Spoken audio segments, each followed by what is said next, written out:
Welcome, Tailoring Talkers, to episode 23 of the show where you come for the threads but probably leave with something quite unexpected. And this week is no different. Actually, this week is super special. As some of you know, I am part of the team for an entertainment podcast called Play, Pause, Turn. Every fortnight, all or some combination of myself, Alex and Amy Hansford, Mark Holmes and John Evans get together to discuss what we've been playing, reading and watching. What's any of that got to do with Tailoring Talk, you ask? Well, the latest entry to the James Bond film series finally got its release on the 30th of September here in the UK. I saw it a few days ago.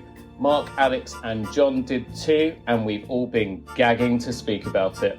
And so, ladies and gentlemen, I proudly welcome you to the first ever Tailoring Talk / Play, Pause, Turn crossover episode. And I'm so excited to welcome my Play, Pause, Turn co-hosts and friends, John Evans, Alex Hansford, and the one and only Mark Holmes to the show. Play, Pause, Turn crew, how are you all? Yay! We're good, excited.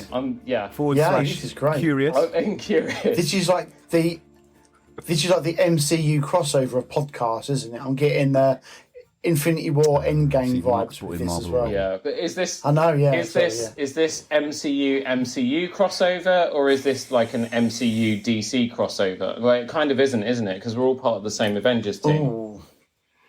Yeah, I'd say it's an MCU. I think one's Netflix, one's Netflix, one's Disney Plus. New podcast.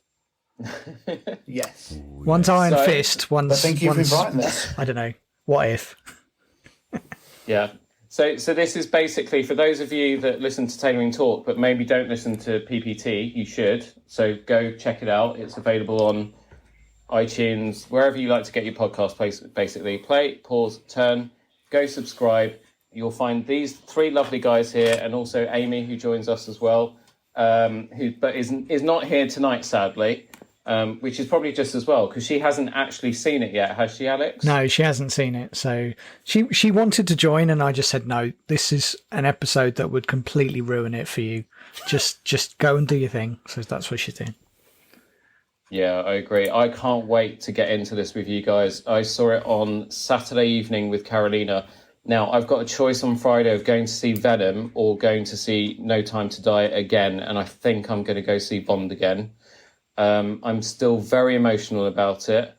I've been feeling quite sort of melancholy, is that the word? When you kind of feel a bit sad and reflective. Don't give too much away. Yeah, spoilers. Okay, but that's fine. It's my podcast. I'll give away whatever the hell I want. Yeah? We're going to have some problems with this crossover, aren't we? We are going to have Who's in charge? We don't know. This crossover. I think so, yeah.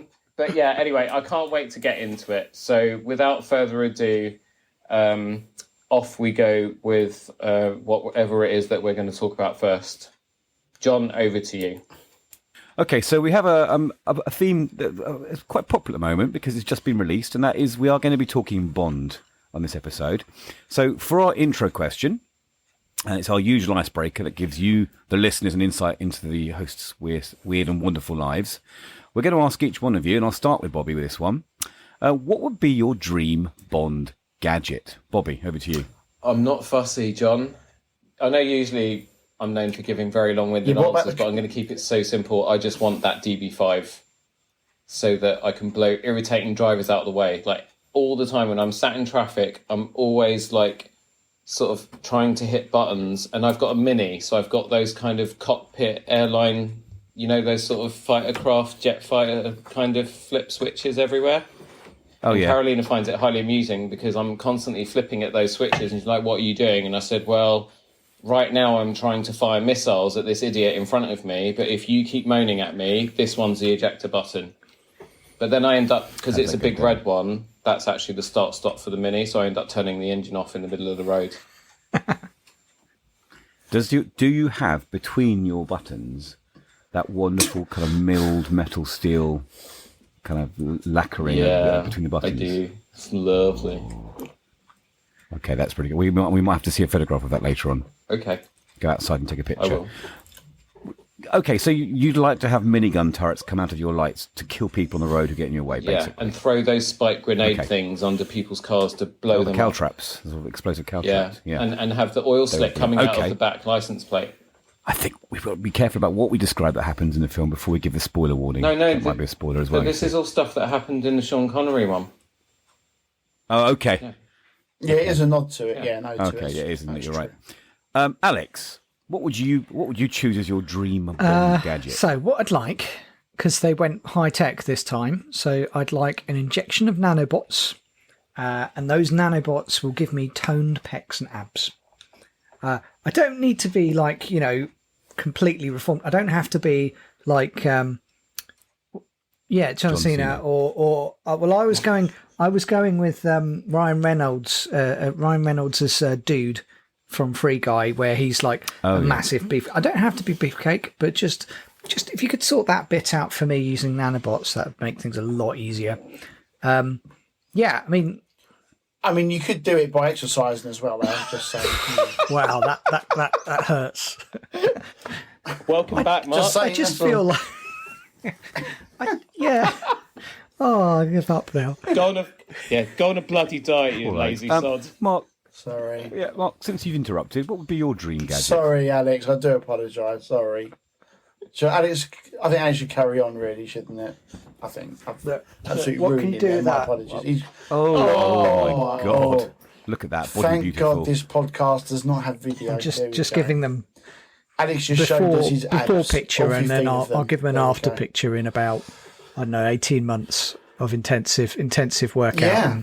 and training. So I'll keep you posted. That was a lot more Felix Leiter and a lot less James Bond by the looks of it. Now, Mark, can you tell us your dream Yes. Bond gadget, please? I think mine would be a kind of similar to Bobby's in regards to the car. So I would go for the invisible car from Die Another Day. And the reason that I would go for that is because it would then allow me to run over all of the Insulate Britain protesters that are on the roads at the moment, and also all the Extinction Rebellion people at the moment. So I would do the invisible car so I could run them over and I can get a good trip. Okay, permission to speak. Yeah, go on then, Bobby. Bobby, just for the listener, Bobby has been gesticulating in the most furious manner possible. He's been wringing his hands, and he's now has his head in his hands. Bobby, over to you. That is one of the worst James Bond films in history. That is one of the worst MacGuffins or whatever James Bond gadgets in James Bond film history. How can you even mention that invisible car, Mark? It was nonsense. Because the question was... It's technically not even achievable. It was just absolute tosh. I thought you were going to say, like, Roger Moore's Lamborghini or whatever it was, the Diablo, whatever, that turned into a submarine in... It's the Lotus The Spy Esprit, Love Me, the Lotus Esprit. Thank you, John. Right, the white one. or you could have had anything, even the BMW 7 Series from flipping Tomorrow Never Dies with the Ericsson phone controlling it, but not the Aston Martin that turns invisible. What a load of... Sorry. Okay. Anyway, I'm done. Well, so correct if I'm wrong, I believe the question was what gadget would you like the most, not what the best gadget from like the film or what. I'm not talking The question about didn't the film. ask about realism, Bobby, is what Mark's saying. No, exactly. Sorry. Okay. Okay. I stand... And I could run over people without them knowing that's the attraction of it. If they're blocking my road, these Insulate Britain people, I can just run them Okay, over. podcast history here. That's brilliant. Podcast history. Mark, I stand corrected. I apologise. And I'm sorry that I peed all over your dream Bond gadget. In the way that you peed all over Alex's. I got you back, Alex. Thanks, mate. I feel that my dream gadget is a bit almost too realistic and a bit of a damp squib compared to everyone else's. But I'm a big happy camper, and I take an AeroPress with me on camping because I do like an espresso.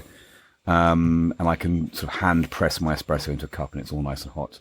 But I think James Bond needs, because he's always drinking vodka martinis, he needs like a sort of an AeroPress version of a vodka martini shaker, which attaches to his motorbike. So when he drives on these wild chases along cobblestones and jumps bridges and things.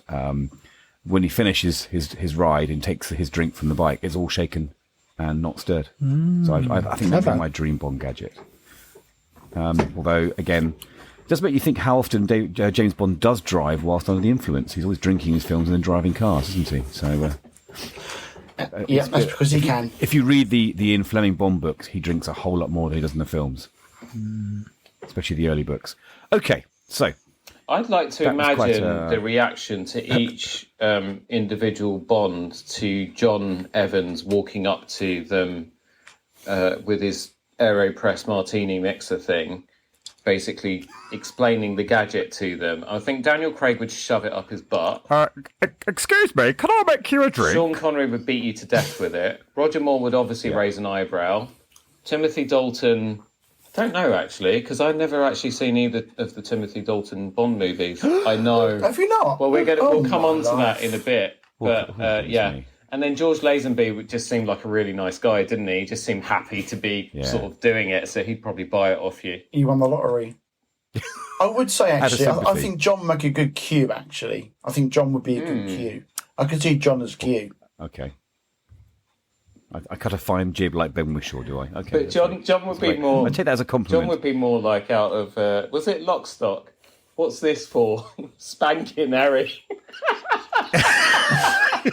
What's this for, Q? Spanking Bond. Sorry, we'll keep it clean. I'm gonna come back to that later on when you accuse me of being filthy. Probably okay. Okay. I think Bobby's been on the vodka martinis before the podcast. I think we need to move on. I think we need to move on. Do. Yes. So, as I said earlier on, we're going to be discussing Bond, and we're going to give our thoughts on the latest episode in the James Bond franchise, which is No Time to Die. So, the first question I'm going to ask everyone, again, we'll go round robin on this one, is what was your first Bond? I think it's going to be the first Bond in living memory in your lifetime. So, Alex, what was your first Bond? So for me, it was Timothy Dalton. I think it kind of gives away my age a bit, but so it was Timothy Dalton. It was some point between Living Daylights and License to Kill. And that was the first one that I saw, and it was probably a TV watch rather than a movie watch. At the cinema, it was Pierce Brosnan in GoldenEye. So that was my first cinematic Bond, was Pierce Brosnan. It's hard to believe, really, when you think about like now. It's hard to think of Bond apart from Daniel Craig. So it's I think we'll talk about the Daniel Craig's career later on. Bobby, what was your first Bond experience? Roger Moore, I remember as a very, very small child, because I had an uncle who had... Do you remember when people had VHS tapes? And they would keep them in these sort of leather-bound book sort of looking cover things. Do you remember those? Yeah. So he had, like, every James Bond film. They were probably all pirate copies, but he had all, 8 James Bond films or however many there were by that time. And I particularly remember Moonraker as a little child because I used to watch a bootleg copy of Star Wars: A New Hope non-stop. But then Moonraker kind of caught my attention because of the space scenes with the lasers. Pew, pew, pew, pew. So any film that did that, I was like really into. But cinematically, Pierce Brosnan was my first proper Bond. So I was probably about 18 or 19 when GoldenEye came out. I remember the BMW Z4. I had that as my screensaver in Windows 3.1 or whatever. And so really I would say Pierce Brosnan. And I owned every soundtrack to his films. And I had a Ford Fiesta Gear X, and I used to work near Brent Cross. And Tomorrow Never Dies is where that famous car park scene took place with the Germans, the BMW that he's controlling with the phone. That's right. So I used to go multi-story. Yeah, so I used to go to HMV every lunchtime. But before that, I would do donuts in the car park, basically trying to reenact that whole thing in my little car. And also, final bit of trivia, if I may. So I was in IT, and I used to build computers back in the day. So I built. Terry Pratchett was one of my customers. I built a lot of the systems that he wrote a lot of the Discworld stuff on, and I used to do stuff for his daughter as well. And Eon Productions were one of my customers as well. So all the CGI effects that you see in The World Is Not Enough were done on systems that I built for Eon.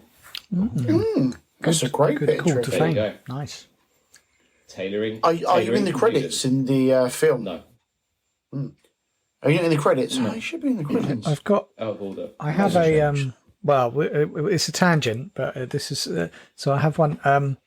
So Amy's dad worked on a number of Bond films, but he particularly mentions Goldeneye, the dam scene. And he particularly mentions that because obviously a lot of that was just built out of wood to look like a dam, and then they shot it.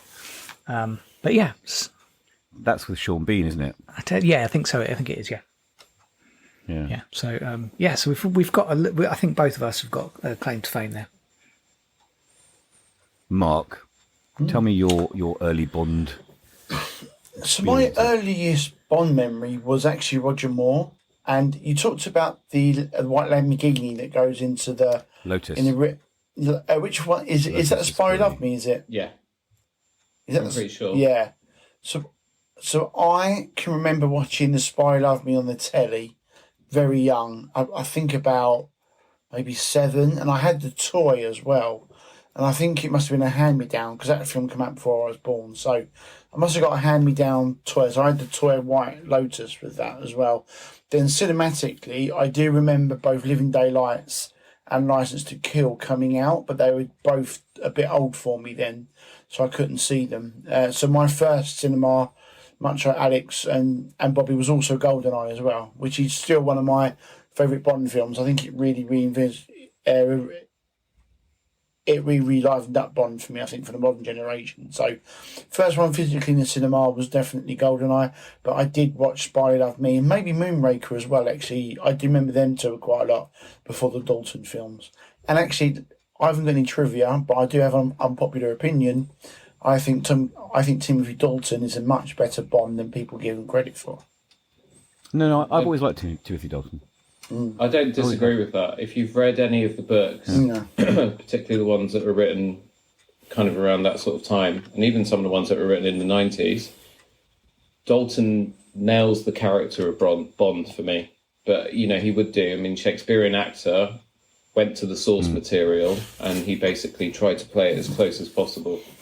So I think Dalton did a great job, even though I haven't actually seen his films properly. They wanted Dalton in this. Well. Yeah. They wanted Dalton in either the late 60s or early 70s, but he was deemed too young then as well. So Roger Moore got it, but they were looking at him after Connery. So, yeah. Anyway, I digress. He must be very young then.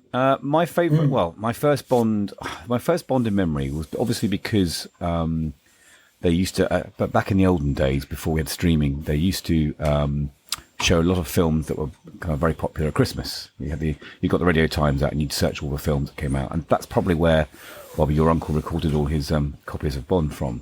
So I do remember a lot of Connery, because obviously when I was a young whippersnapper, I was still looking at repeats of the Connery films. My first cinema going, I think, was Octopussy, which was a Roger Moore film, isn't it? Yeah. And my dad was a big Bond fan, so it was he and I would go to films, and my dad would always, unfortunately, fall asleep in films. He could not stay awake in films, no matter how good they were. The only film he did stay awake in was, ironically, Titanic. No idea. But I also remember watching George Lazenby and being very confused by it, because as a child you get used to Sean Connery, and then George Lazenby comes in. I couldn't really cope with the change. You know how kids can't cope with change. It's only more recently that I've understood how it all works. But I think what really stands out for me, how I remember my Bonds, is the music. So I do remember the music of on Her Majesty's Secret Service more than anything else, which actually is quite appropriate for this film coming up, isn't it, as well? Yes. We'll talk about that later on. But yeah, I think really the Bond that I grew up with in like the current that was current to me at the time was also Roger Moore. And we'll talk about again the Bonds later on, but it was Roger Moore's humour that I remember more than anything else. He definitely had a lot more of the witticisms that other Bonds had in the films. Okay, so we need to make sure that people are aware that they need to go and watch the film before we discuss this, because there's going to be some massive spoilers later on. But before we do go into the spoilers, we need to ask each other, did you enjoy it? And also, how did you see it? So I presume you went to cinema to see it, but first of all, Did you enjoy it, Bobby? I did. I had tears in my eyes at the end. I was on the edge of my seat for a lot of it. And there are a few set pieces, one in particular which I want to talk about later, where I had to literally remember to breathe. And I was holding on to, well, at one point I thought I was holding on to Carolina. I was actually holding on to the wrong person on the other side of me. But Nice. This is all the fun that happens when you go to the cinema with me. And but I loved it. For me, it was perfect. How about you, Alex? Yeah, no, I thoroughly enjoyed it. I think it's the best way to describe this is it was a very competent film. So it kind of ticked a lot of boxes that it need to tick. And there's a lot of feeling for Bond. There's a lot so it's a lot about his, without getting into too much detail, it's about his relationships with women and like he becomes monogamous Bond. So it's about that. And I think that was quite nice. There's lots of storyline and action throughout the whole thing, so I didn't feel like the runtime was as long as it really was. It's not without its faults, though, so don't think of it as perfect, but I really enjoyed it. How about you, Mark? I enjoyed it a lot more than what I thought I would, because I didn't think they did the best trailers for these. Like, I remember being very, very underwhelmed by the first trailer that came out, and I think they released one a couple of months back, and I still wasn't quite into it as well. So I went into it a little bit apprehensive. You went in with low expectations, basically. No, I wouldn't say low expectations, because I'm a big fan of Craig. I particularly Casino Royale for me is one of the best ever Bond films. I love that, and also like excuse me, sorry. Also like Skyfall, of course, as well. And I rewatched Spectre the day before it saw the film, and actually I had a bad opinion of Spectre, but it's not great, but it was a lot better than what I thought it was, actually. So I'll give nowhere Spectre near as bad as Quantum of Solace, of course. But no, Quantum of Solace has always been his poorest one. But I was actually reading a story about that. They had a nightmare production for that as well. It was during the writer's strike, so I think there's some extenuating circumstances in that. Anyway, to go back to your question, of course, it was better than what I thought it would be, but there was, for everything that I thought was interesting and the things they tried to do, and some of the changes in it were quite good. There was equally a lot of frustration in it for me. So maybe me and Alex are kind of on the same bit. So as good as some bits were, and that I liked where they went, there's some other bits that I found really frustrating and didn't like, which we'll get into in the spoilers. So for me, it's probably the third best of the Craig films, I would say. I think it's probably better than Spectre, but I don't think it's as good as Skyfall or as Casino Royale, in my opinion. Okay, interesting. I can see Bobby making some rude gestures at Mark right now. I'm afraid Bobby. I don't think Bobby likes me tonight somehow. Yeah. Yeah, I mean, I did enjoy it, and I enjoy the diversion from real life it gave me, because life at the moment is a little bit stressful and horrible, isn't it, for everyone? I did enjoy all the set pieces. There were some lovely set pieces which we're going to go into later on, but I didn't come out of the film thinking, "Oh wow." I did enjoy it, but I felt a little bit like there was less of a buzz that I came out of, like from Skyfall and Casino Royale. I had a few problems with some of the characterization in the film, and I didn't have any emotion at the ending, which we'll talk about later on. I'm still trying to work out why I wasn't affected by the ending. And I'm afraid I did look at my watch ever so often during the film. And that for me is not a good sign. And I think maybe it was a little bit, it could have had some of the fat cut from it, a little bit. Yeah, I agree. That's too long. I am open to be convinced otherwise, and that's why we're here today. So we are going to move, so we can discuss this properly. We are going to move on into spoiler territory now. So as I said before, if you haven't seen it yet, go and watch it. Before we move on, I would still recommend to people to go and see this film. Do you all agree? 100%. Yeah, For our totally. listeners, if you haven't seen it, 100%. yeah. So if you haven't seen it and you're trying to get an idea of whether to see it or not, it's a fascinating film. It's Daniel Craig's last film, so it is a must see in that respect. But let's dig a bit deeper now, because Bond's not the only character in the film. We had some really interesting twists here. Here we go, spoilers now. We had some new agents, so let's hear our thoughts on the new agents in the film. Well, there's two. There's Nomi and Paloma. But there are other characters as well we can talk about. But Alex, tell me what you thought on the new agents. So, super interesting to see new characters brought in, new agents brought in. I think it was really good performance by Lashana Lynch playing as Nomi. I think her introduction was really good. I think it's there's more to her than her just being in a club. You could see that she was working, and then for the way that sort of Bond sort of goes, oh well, I thought you'd take something else off, and then all of a sudden it was just like back to business, which I thought was interesting. Yeah. And yeah, honestly, she came across as really, really strong. Quite independent for, I'd say, the first half of it, and then that disappears a bit later on, which is a bit of a shame. There's glimpses of it, but you could see that she could do well as an agent. She wouldn't hold up a film, but I could see her as an agent working really well. So yeah, I think she kind of very much did the job of what would happen if they'd moved on from James Bond and they had replaced him with someone else. And it was like, so I think in that respect it worked really well. Apart from that, I didn't have massive feelings about her. I thought very much a tick, came across very good, but she wasn't someone who really got me sort of fascinated in like her backstory and things like that. I think maybe I was just focused on Bond and possibly a little too much Paloma, but that's different.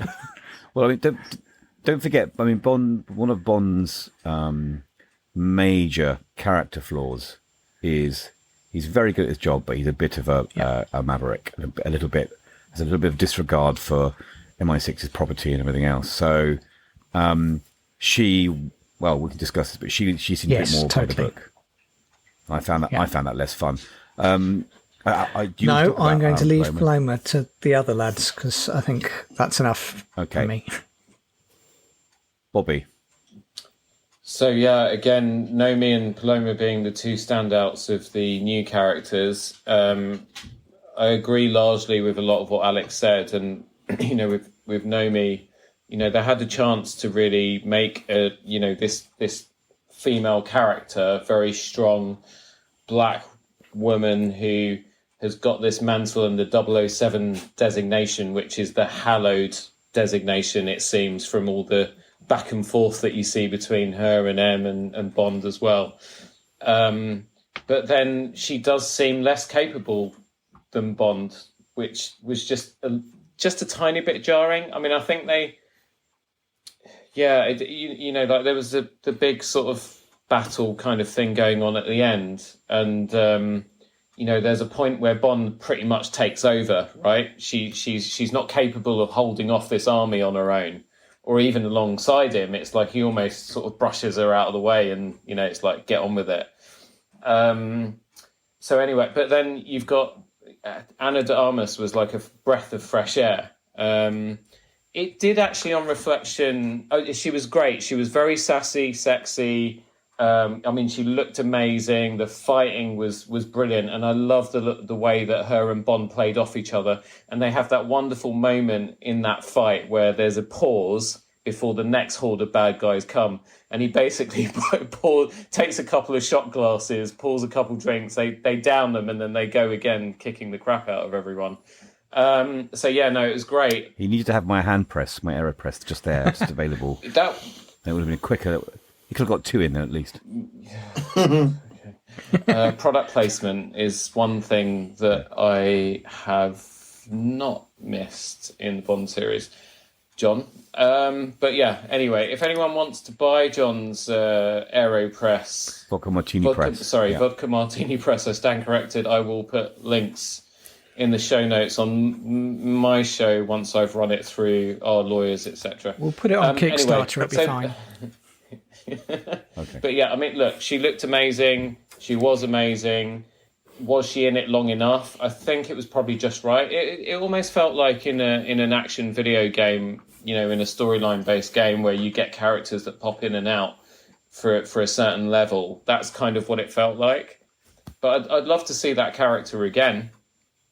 I don't think we will, but I'd love to see it again. I'd love to see her again. I'd love to see her again. I'd love to see her again. Oh dear God! I hope so. Have we broken Bobby? Is he in a loop now? Yeah, I think we have. I've gone wrong. Yeah. Where's Q when you need him? I agree with you. I mean, I did like Naomi. I liked having a different character in the films, and I think they could have made more of the interplay between them. Actually, a little bit more. She definitely wasn't the I can do everything Bond, was she? Like Bond is. Which is a shame, but I think it's a difficult write. If you're a writer of this film, it's very, very hard because you've got to balance on one side whether do we make this like evident to the viewers that we're going to replace Bond with her in future films. You've got to be very careful. If you make that too obvious, I think that could become confusing and the speculation could go wild.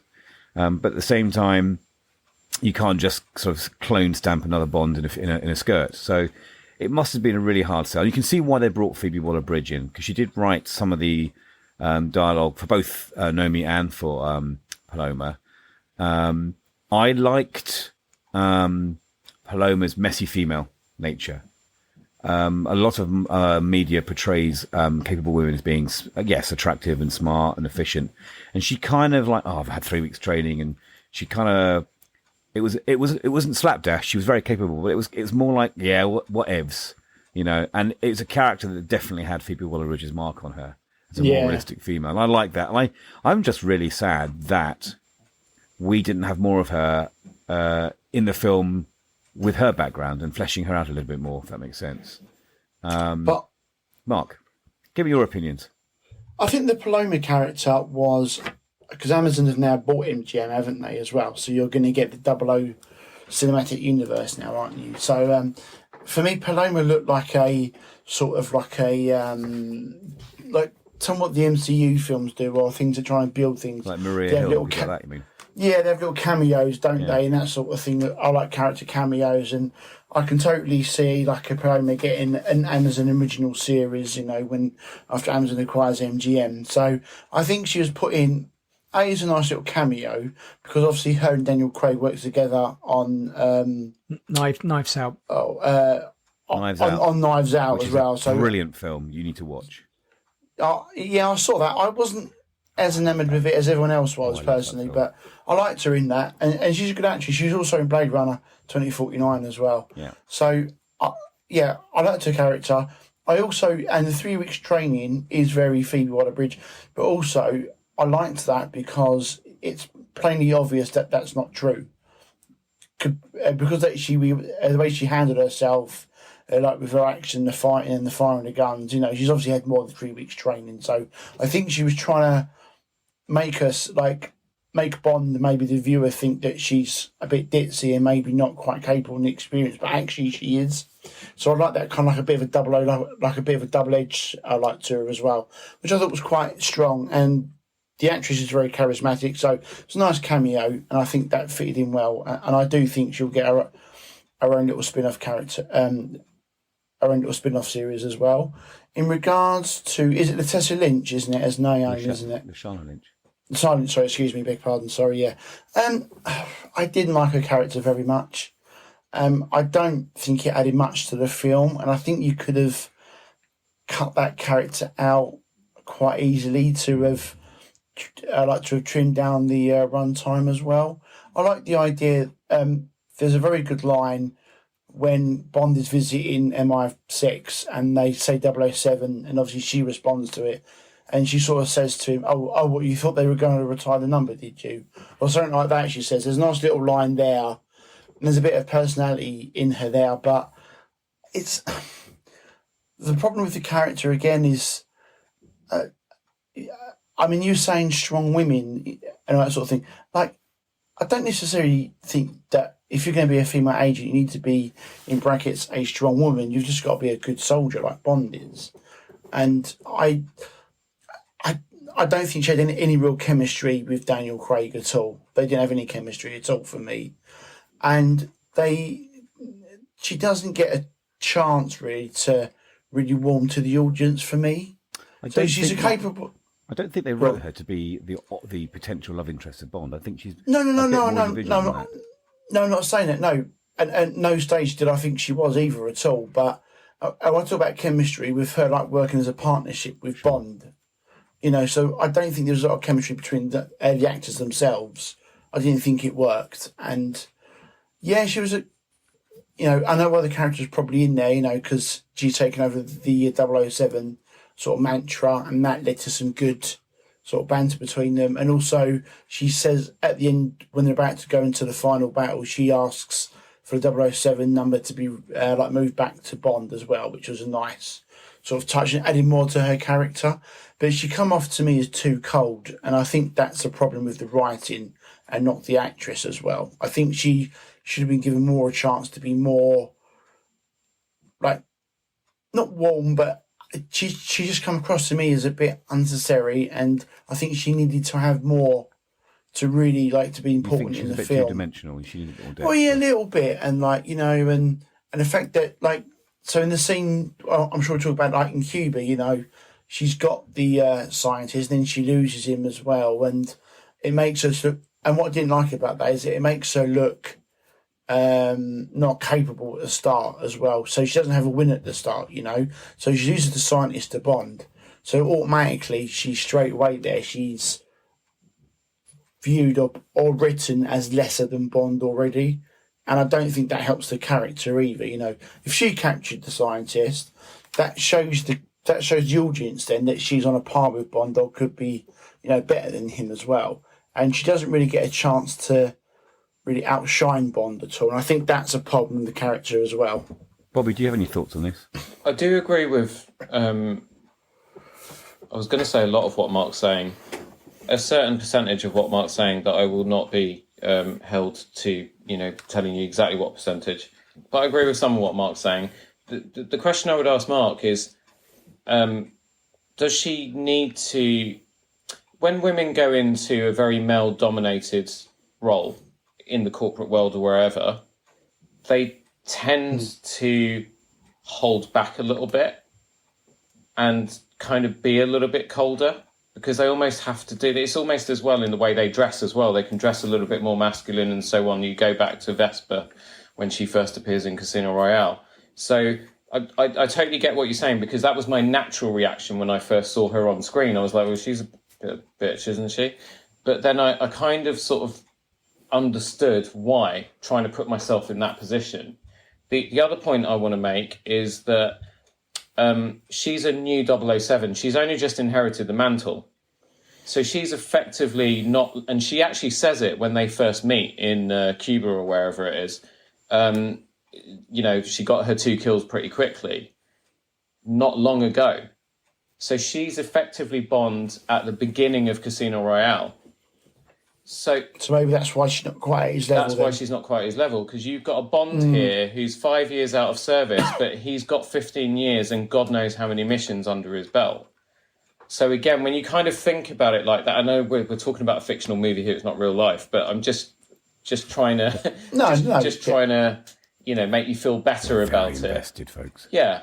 So maybe on a second viewing, have my voice in your head. The other point I want to make is just to correct Mark. Yeah, maybe I need to see it again. Yeah, maybe. Just a quick factual correction. So the ownership status of MGM is that MGM owns half of the rights to Bond. The other half is owned by Barbara Broccoli and Michael G. Wilson. Broccoli, is it? Broccoli fan. Amazon is buying MGM for about 8-9 billion quid.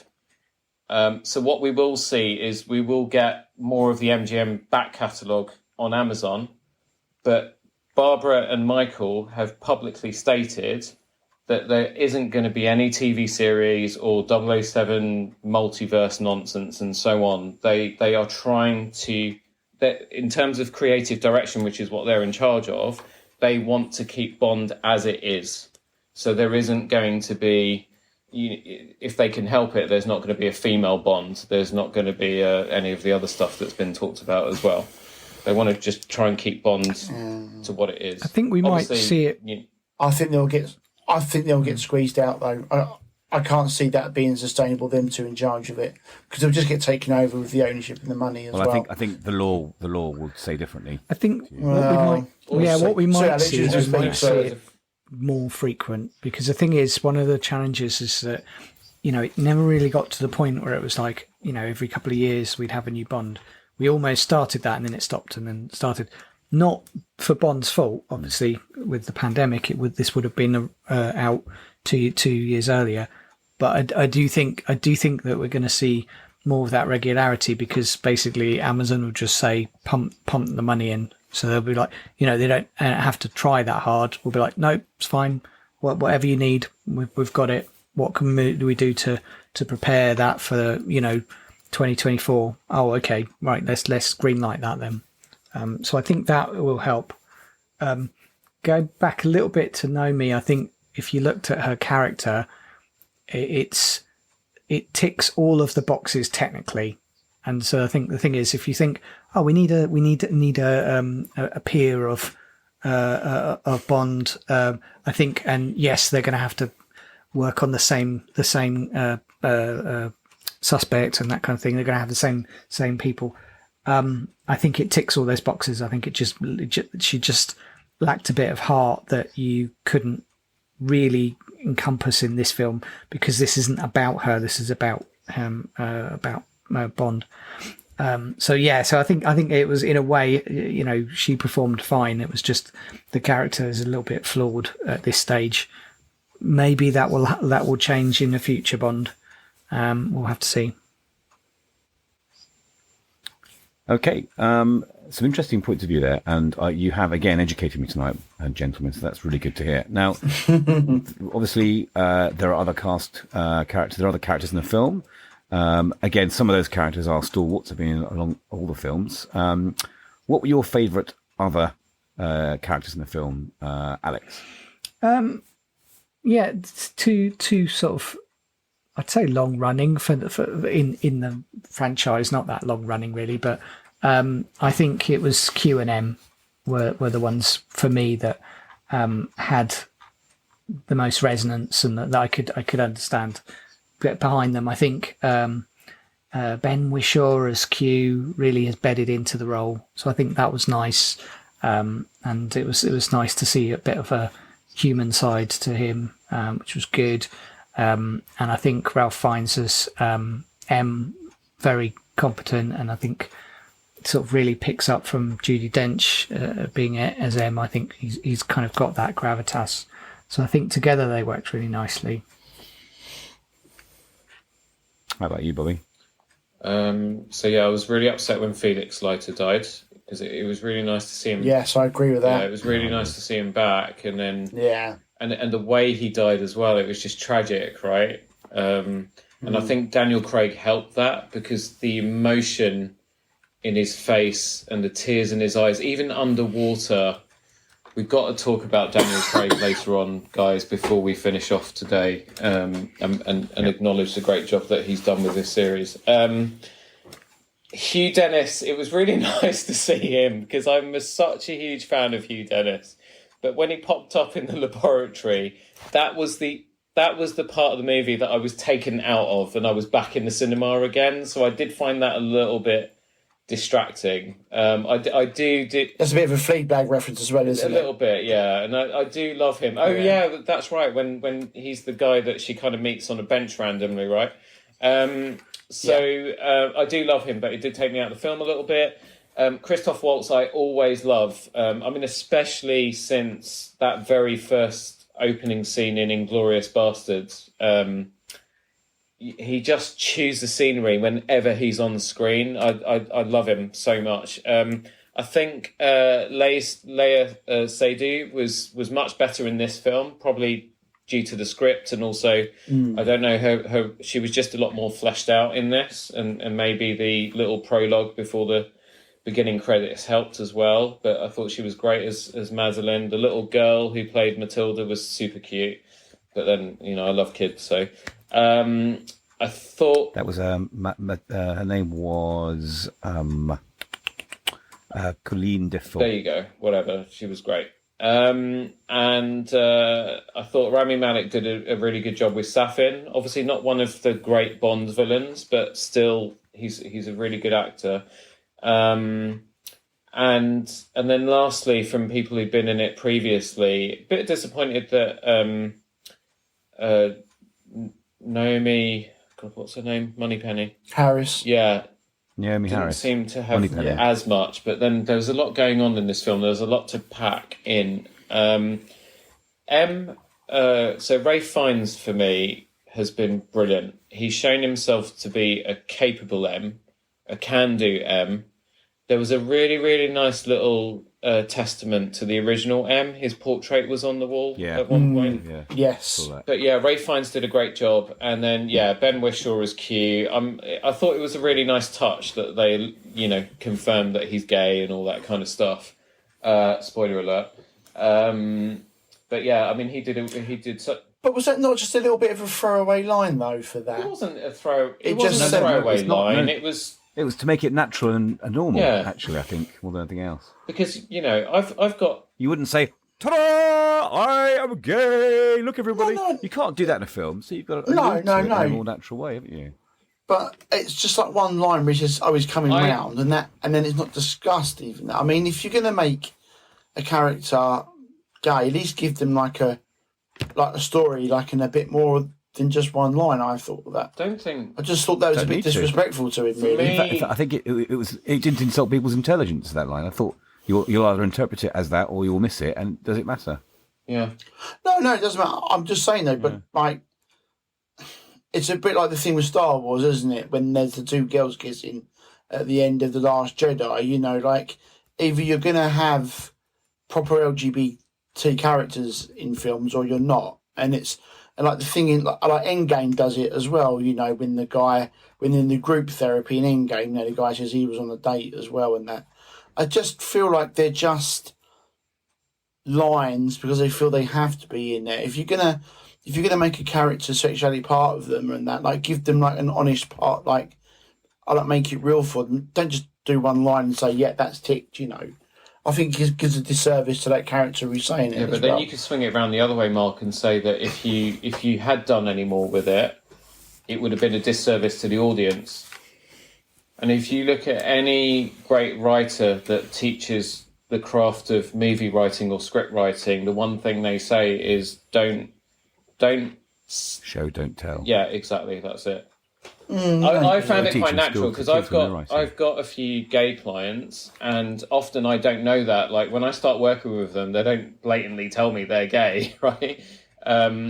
It's maybe a little reference or something at some point, and it could be the first time I see them, it could be the fifth time I see them. With some of my clients, I've worked with. There was one actually I've worked with for 15 years. I only just realised about last week actually. And it was just something very, very subtle, very similar to what happened in that film that kind of gave it away for me when I was at his house recently. And so for me, that didn't jar me as much as the kiss at the end of Rise of Skywalker. That for me was a bit more contrived. And I thought was a bit more sort of disrespectful. If they were going to write gay characters, whatever, then they should have just done it properly. Yeah, I think they're just trying to be representative, and I think also the thing is we have to remember that the film's not about Q. There isn't a storyline behind that. If there was, then we would delve into it. No, I understand that. Yeah. In fact, I think there's more of Q in these more recent films than there ever was in the previous film, where they would cart Desmond Llewellyn out and, Yes. Here is a gadget. Oh, Bond, don't touch that. And then off he would go again in his flying machine somewhere and appear later on.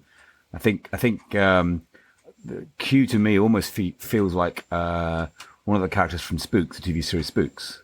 That's sort of in the central information center that pops up now and then, but isn't really a character we explore too much. Mark, do you have anything else you want to add to this?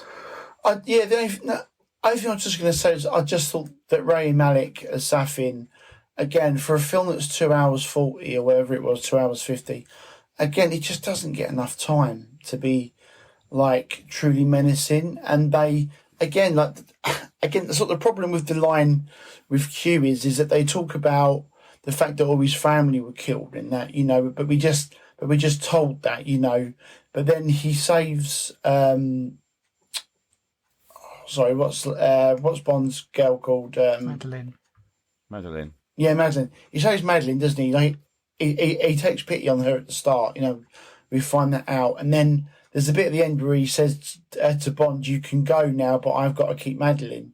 So I don't know if Safin was supposed to have some kind of like love for her, or like because he saved her, he has some kind of like saviour complex with her. And I think it's a replacement family for him, Mark. I think. That wasn't really I just thought he needed a bit more to be truly menacing, and he wasn't.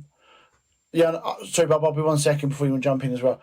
Like at the start, we see him obviously like execute the mother, but then we don't see him really engage anymore after that in physical activity. And I don't know. I just thought he needed to be more menacing. Bobby's screaming to come in, so I'll let Bobby. And Mark, you might have missed it, but there's a key scene when she goes to see her new patient, and it's him, right? Yes, and he talks about the fact that when you take someone's life, it binds you to them, and when you save someone's life, it binds you to them. So that hopefully covers off what you were just moaning about. He didn't really need, for me, he didn't really need to be in it any more than he was, because there are a lot of other kind of key moving parts in this, like Blofeld, who's very much tied. Because again, like Alex was probably about to butt in and say as well, is that this is not about Safin. This film is about Bond. This is his last outing, right? Yes, but like for these sort of films to work, you've got to have a good, credible villain. Yeah, as well. I agree with that. I agree with that. Okay. I wasn't going to say that, Bobby. I was going to just say that was my wee break scene when she meets him for the first time and they have that therapy session. I was like, no, I've got to go. Right, so I missed it. Sorry, guys. Oh, that's good. Can I just say, I think I damaged my bladder because I went and did what I never do, and I had a massive Pepsi Max or whatever at the start, mixed with cherry Coke, so that Carolina wouldn't share it. She hates cherry Coke. She hates Coke. And then about 30 minutes in, I needed to go. Cross-legged, dancing around, I needed to go. But I held out. Why didn't you go before the film? Because I didn't think about it. God, and also, I don't like public toilets. Like if I'm not really desperate to go, then I can't go when there's other people around. Like, my system just shuts down and holds it all in. So I wouldn't have been able to go anywhere. Just got in a cubicle. No, I can only give it a go. Even sometimes we don't feel it. I think we do. Bladder habits. I can only go in public when I'm cross-legged dancing around on the floor, like desperate to go. But I held it in the whole way, even up until the James Bond will return bit at the very end. Spoiler alert. Sorry about that. What a trooper. Anyway, carry on. Sorry. I'll just say one more thing before we move on. I want to just add my voice to the Felix fan club and say I knew he was going to die. Cause I thought if you're going to bring him back, there's got to be a reason why. So I kind of guessed he was going to snuff it, but that was a shame. So I really like the character, and I'm a massive Jeffrey Wright fan as well. So that was a shame, but it was a good sort of finish to the character. But yeah, big you fan. You pretty much covered what I was going to say. Sorry. Yeah, no, it's not at all. It's great that we are, great minds and all that. But I just want to add that I just really was not a fan, whether there was enough of him or not, of Rami Malek's performance. I wasn't convinced by him at all. He was a little bit low key. I liked the way he looked. His outfits were pretty interesting, but I mean, his name was stupid. It was just an anagram of Lucifer. I mean, for goodness sake. I just thought he was one of the worst Bond villains we've ever had. I was very disappointed by it. Rami Malek's a good actor, and I just guess how he's directed and written, but it didn't strike me as a standout performance, which is a real shame.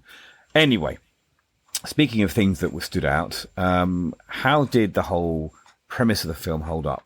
Okay, were you convinced by the plot?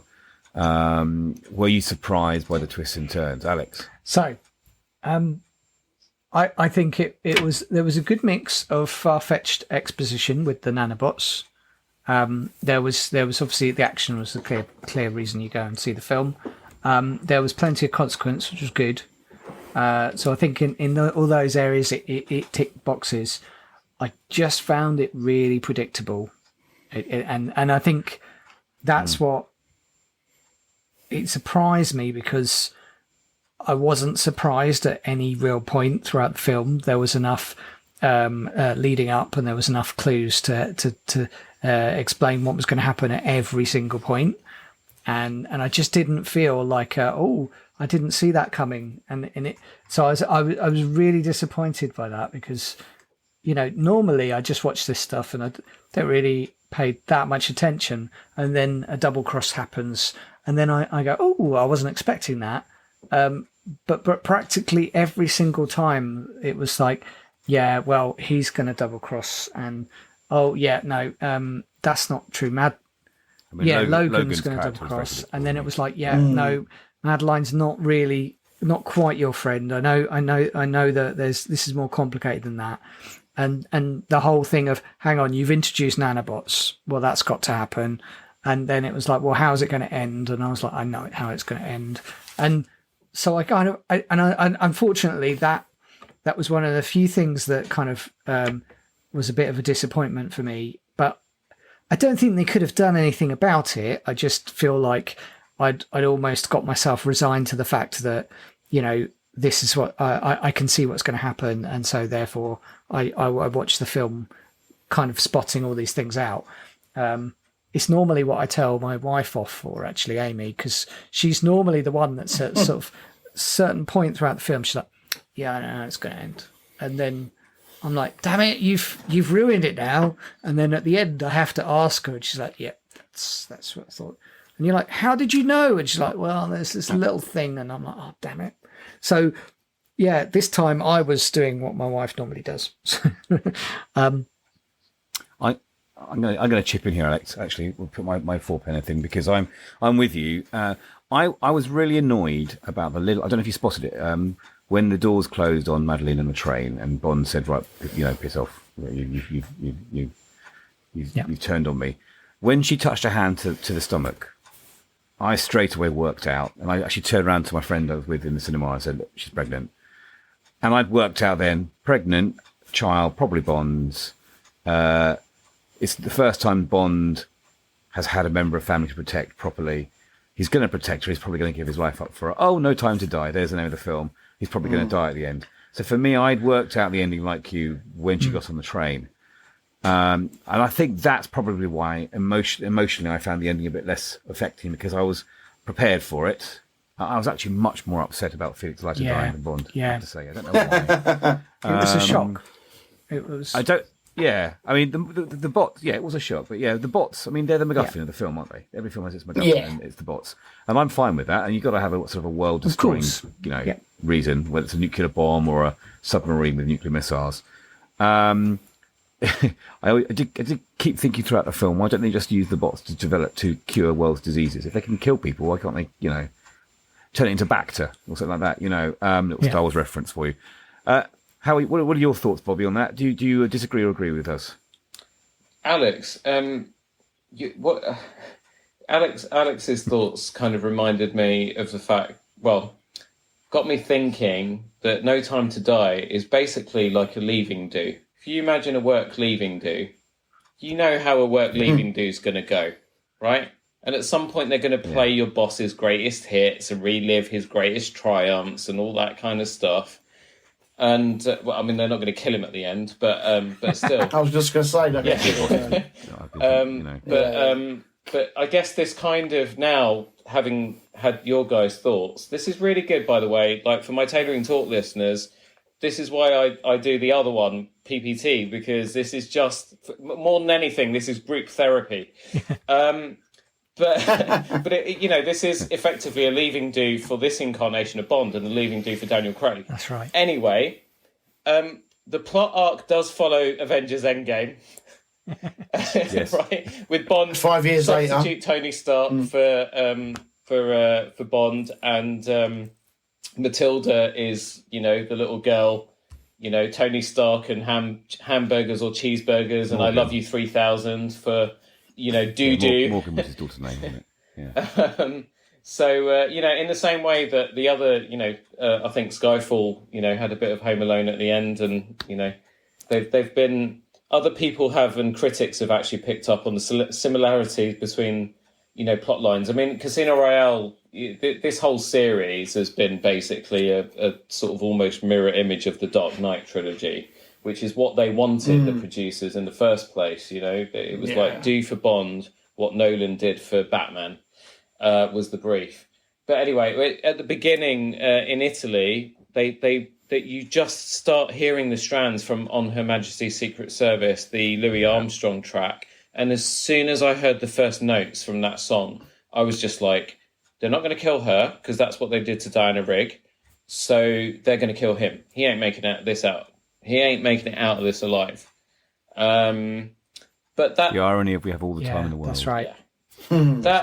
Didn't, for me, that didn't take away from the emotional impact that I personally felt at the very end of it, especially when they had the big staircase fight, and it started off almost like, it looked like it was going to be like the Atomic Blonde staircase fight, which was almost one. Well, it was cut in such a way so it looked like a one shot. But I mean, that, I thought that was a bit like, sorry, Daredevil. That reminded me a bit like Daredevil. Yeah, exactly. But the difference being that Daredevil was a proper one shot.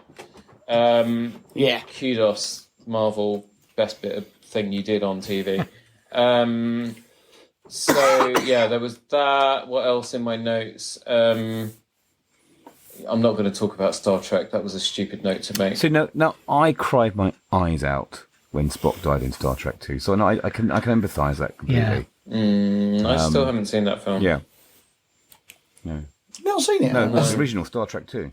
Wrath of Khan. No, That's the best because one, the bit at the beginning when Chekhov and the other guy, they put the earwigs in to torture them or get information. Wrath of Khan, yeah. I was a kid. I couldn't watch That's it. the only that is scary. the only Star Trek film that's a 15. Because of that ear scene. Yeah, that ear scene. The blood pours out the ear.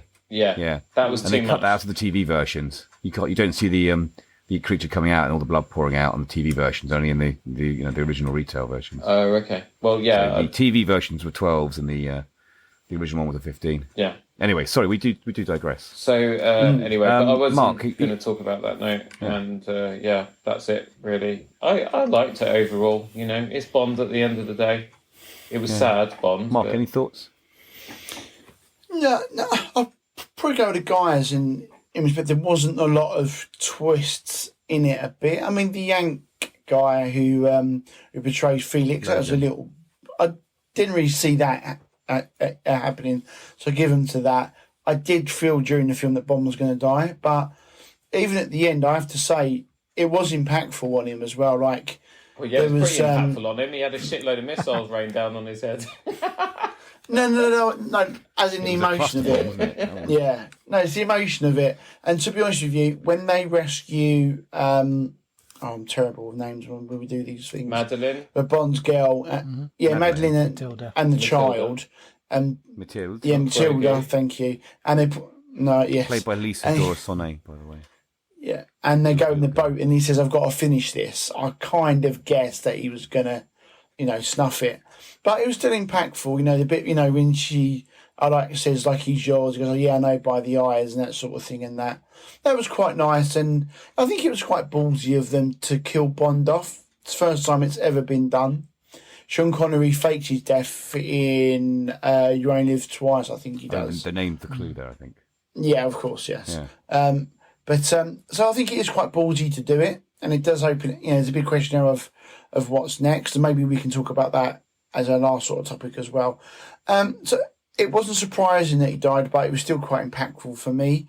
The only thing I didn't feel that they explained it that well was, the scientist who gets captured at the start. The idea is that he works for Safin and he double crosses Spectre. Obruchev. Obruchev, his name is. Played by David Dencik. And I got that really was just kind of reading Wikipedia after as well. I did think that was quite explained or why he was working for Safin, and that was a little bit confusing for me. I don't think they explained that well, but it's a small thing. But no, I disagree, Mark. It was very clear. Do you? Yeah.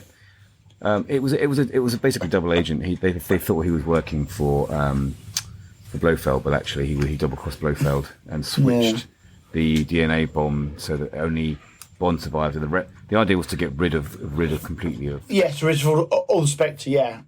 Oh, yeah, and I get that. Yeah, I didn't see, and I quite like that little twist. Yeah, I thought the death of Blofeld as well was very nothing as well, considering that they had wrestled for the rights to that character for so long.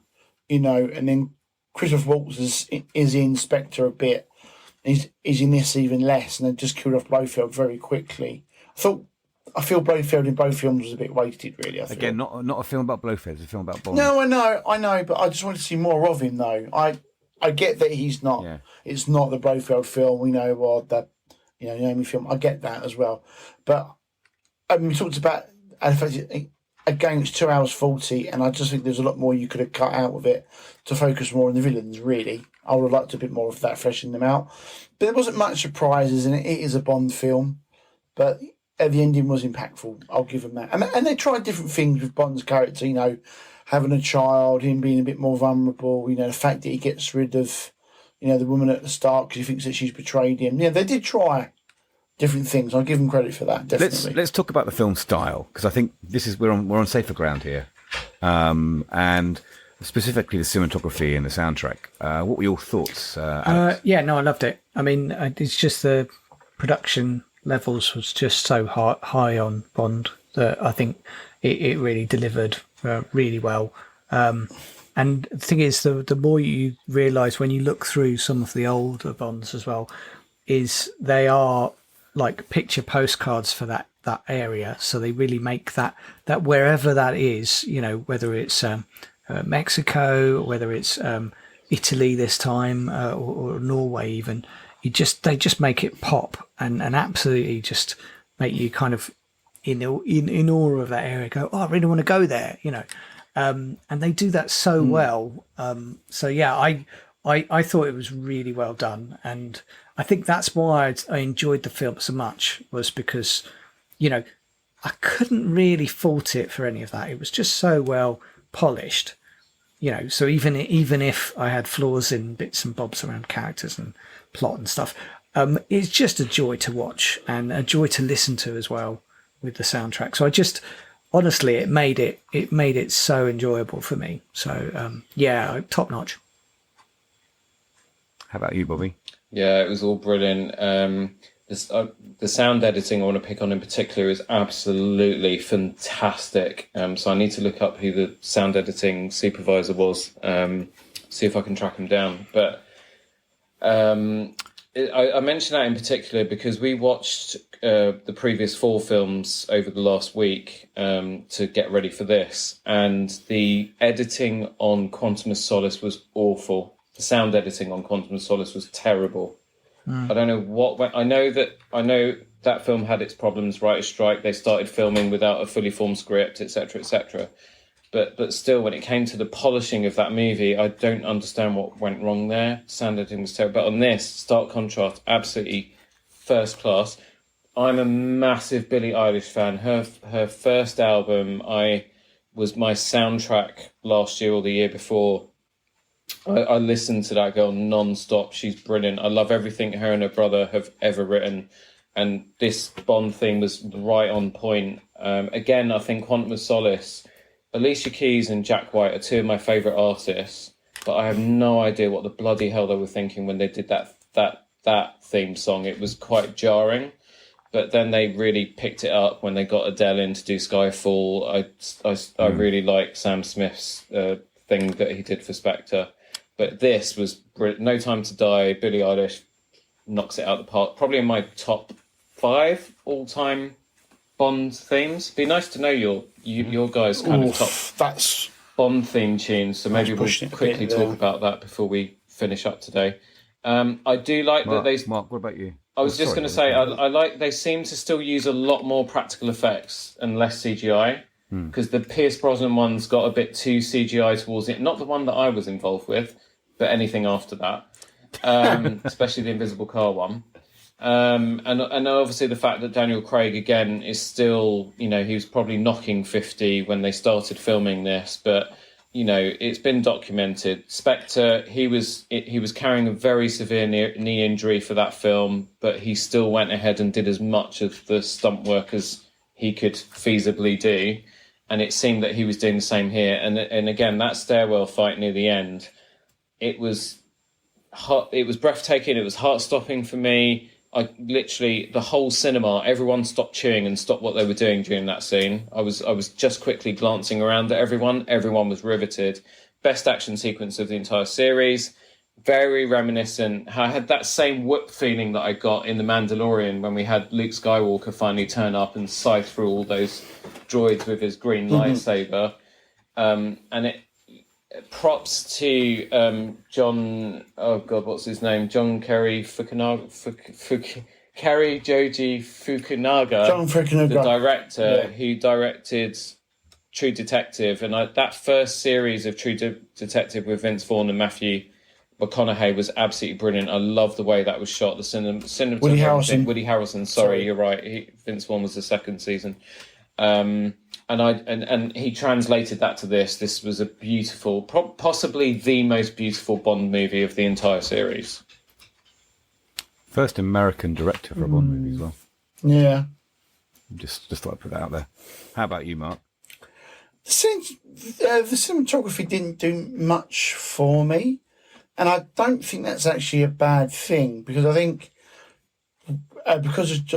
as Bob was saying, this is like a Bond film. It's tying up loose ends of the whole, because the whole Craig era. I think if you had like more stylized shots and that sort of thing that you get in Skyfall, for example. So John Logan obviously does that. Does the cinematography in Skyfall. I think it's John Logan. I can't remember off the top of my head. I think it's John Logan. Or it's more stylized in Skyfall. But I think the idea is, because there's so much going on, there's so much plot as well. I think if you had too many shots like that, I think it'd be distracting. So I can see why they kind of downplayed that. Director of photography, the DOP for this film. It's Roger. Linus Sandgren, actually. Oh, it's not John Lynch. It's Roger Deakins I'm talking about. Sorry for Skyfalls. Yeah. Excuse me. So in Skyfall, there's a lot of really great shots. When he goes to the casino and all that, and when he fights the assassins, there's a lot of different shots in there that look very iconically Bond. And there wasn't any of those shots in this for me, but I think that was the idea, because there's just so much to get through as well. I think it was that. I've been listening to the soundtrack actually. Hans Zimmer's never done a bad soundtrack, so I really like Hans Zimmer. Obviously, he was really good in the Dark Knight trilogy as well. He does a really good soundtrack here as well, so I've enjoyed listening to that. So yeah, it was absolutely fine. I think the Billie Eilish song has grown on me. When I first heard it, I didn't like it at all. It's grown on me, but it's certainly not in my top 5 or anything like that. I think it's average, the theme song. I'm with you, Mark. I whilst writing my notes for tonight's podcast, I sat and listened to the soundtrack twice. When they released the Billie Eilish theme a while ago, now obviously when they thought the film was first coming out, it was one of the first things I played on my new stereo HomePod pair, and I'm a big fan of Billie Eilish as well, like Bobby. Just sounded amazing, and actually when the theme play kicked in and they had the lovely, the intro sequence they always do. I think they're always brilliant. I love the way it finished by folding out to the building with the lab in. I thought it was a really clever segue. I remember both me and my friend at the cinema just getting goosebumps when that theme played. When I re-listened to the soundtrack, I then listened to Final Ascent, which was the music that Hans Zimmer composed as the cluster bombs land on Bond and the island. And actually, that got me more emotional listening to that without a film and remembering that sequence than when I actually watched it. That goes to show what a great composer he is. In terms of set design, I thought they were excellent. I think it's so important that Bond films have these amazing vistas and locations. I'm worried a little bit about us getting almost desensitized to the locations in some cases. I thought the sort of stepped where they first had Bond and Madeleine staying. I don't know where that was. Someone might be able to help me out with that. With the graveyard where he gets bombed in the graveyard. I thought that location was really interesting. And again, it demanded a chase sequence through all the sort of the steps and levels. So yes, I also really liked the idea of Saflin's Island Fortress being in this old bunker. It was an interesting idea how he converted the door, the bay doors to like Zen gardens. I thought that was really cool. Yes, I can't fault the film for the design. Now, what I think people should be doing right now at this stage of the podcast is getting into their nice overstuffed chair, opening the top of their wooden globe that converts into a drinks cabinet, getting a nice single malt scotch out and some ice, maybe put on their smoking jackets, and we're going to sit down and we're going to listen to Bobby talk about the clothing and style of Bond. That's what we're going to call it, the Roberto Revilla hour.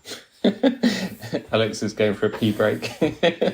I'd actually, first of all, I would really like to hear your guys' thoughts on the costume design and any favourite outfits, anything that you saw any of the characters wearing that you might fancy for yourself, and why.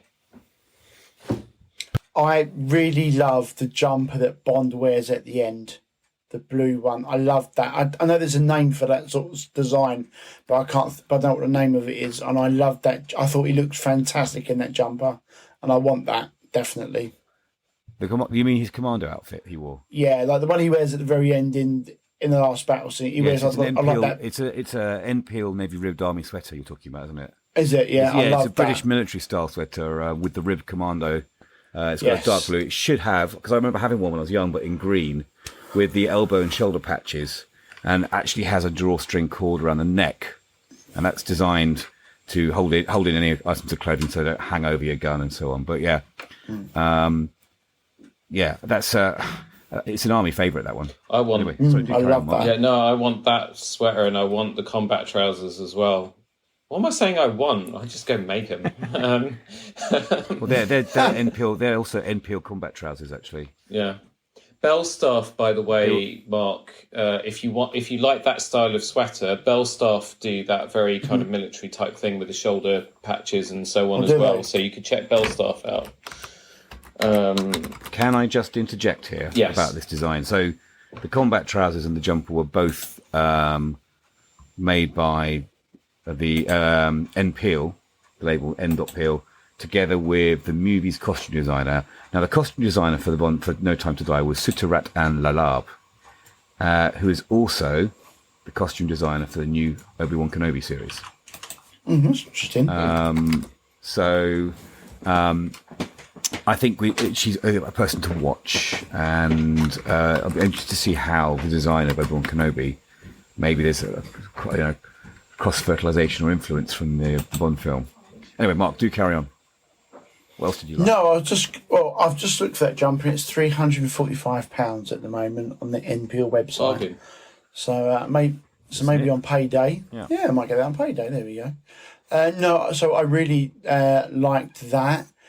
It's funny. I don't think his wardrobe was quite as good or as memorable as in previous films. I like his style in Casino Royale, and I did like some of his outfits in Spectre as well. Sort of bring to mind as well. I don't think his outfits were that sort of impressive in this film. I love the jumper and that. I don't. There wasn't an iconic look for me apart from the army jumper, which I love.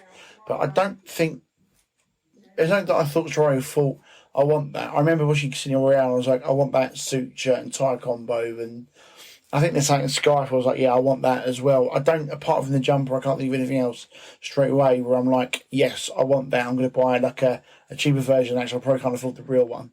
So I love that. Unless I'm forgetting something like silly, like feel free to interject. No, I know exactly. Well, I mean, I think. Sorry, Karen. I was going to say, I know exactly what Mark means, because you think Casino Royale, 2 outfits from that film. The Pete lapel dinner suit he wears at the poker table, the Brioni. Yeah. Yes. And the suit at the very end, the 3-piece, when he's got the assault rifle hoisted over his shoulder, when he goes, when he shoots Mr. White and confronts him. I think is in the sort of the posters I of the also, film. Yeah, I also do love, though, the outfit he wears when, at the start of Casino Royale, when he goes to the, is it the Caribbean Club it's called, isn't it? It comes off the plane and he's wearing the shades and like the beige suit, and the way it looks fantastic. I like there as well. But what I mean is, like, alluding to your point about standout outfit. So Casino Royale, the tux and that suit at the end, the 3-piece navy narrow pin, or we call it a pencil stripe. Quantum of Solace. Really, there was only one. There was only one suit in that, which was the black suit that he wears pretty much all the way through. And but still, it's a good one. And that was where Tom Ford basically first started doing the suits. I've really got a lot to say about the tailoring and how bad it is. Skyfall is the light grey sharkskin suit from the beginning of the film. Skyfall has had single-handedly the biggest impact. Yes, I love that. Probably not just my tailoring business, but on a lot of tailoring businesses. That light grey sharkskin suit, the navy shawl lapel tuxedo, and actually those are the main 2 from there. But those 2 suits were the most popular suits for grooms to get married in between 2012 up until recently. The irony of that doesn't escape me, really. To get married in Bond. Yeah. And where do you get people coming in saying, "Can make me look like Bond"? No. But I will. Okay. But I subtly weave that into the conversation with them. If they don't come in knowing kind of what they want or having any ideas about what they want for their big day, I'll very subtly just drop a Bond reference in, just to see if that pushes a button. And 9 out of 10 times it does, because at the end of the day, that's testament to how iconic this character is and the influence that the aura that this character has, right? Spectre, it was the white dinner jacket was the standout from that. Yes. And then the black Pete lapel 3-piece suit he wears just before he shags Monica Bellucci. I'll